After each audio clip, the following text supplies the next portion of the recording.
Jallianwala Bagh massacre. Background: during the World War 1914-1918, the British government of India enacted a series of repressive emergency powers that were intended to combat subversive activities.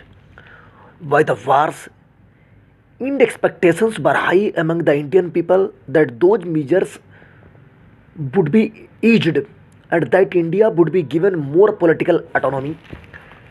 The Montagu-Chelmsford report presented to the British Parliament in 1918 recommended limited local self-government.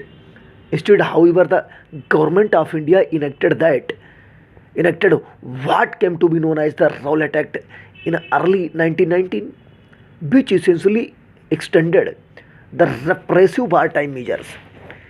The act were met by widespread anger and discontent among the Indians, notably in the Punjab region of India. Mahatma Gandhi in early April called for a one-day general strike throughout the country.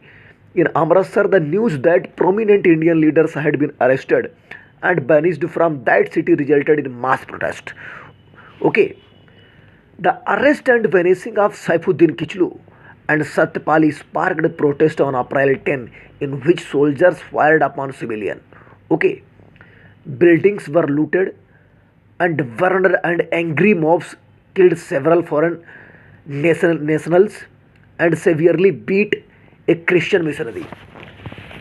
A force of several dozen troops commanded by Brigadier General Dyer, General Edward Harry Dyer, was given the task of restoring order.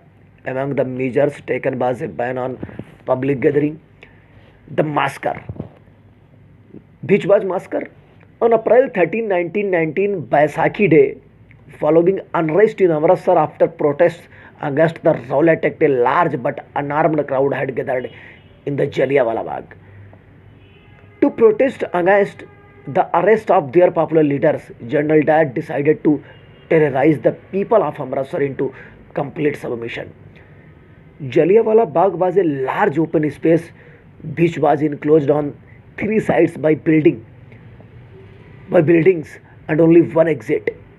General Dyer took a strike force of 50 rifles and 40 kukri wielding Gorkhas into the fog where meeting of unarmed crowd was being held.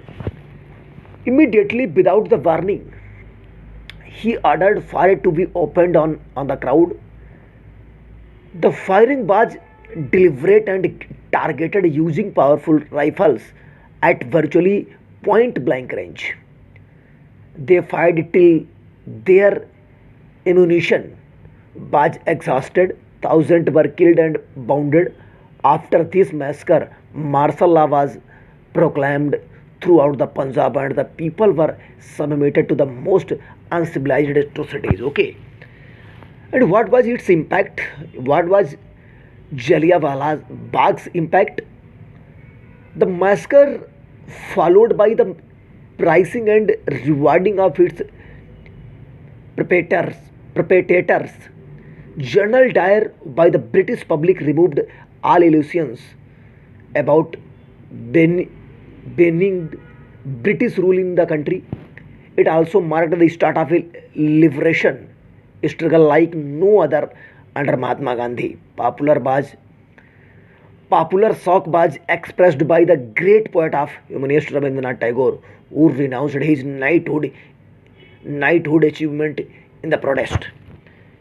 In the protest, after calls for an investigation, including by liberals in Britain, a disorders inquiry committee under the chairmanship of Lord Hunter was set up.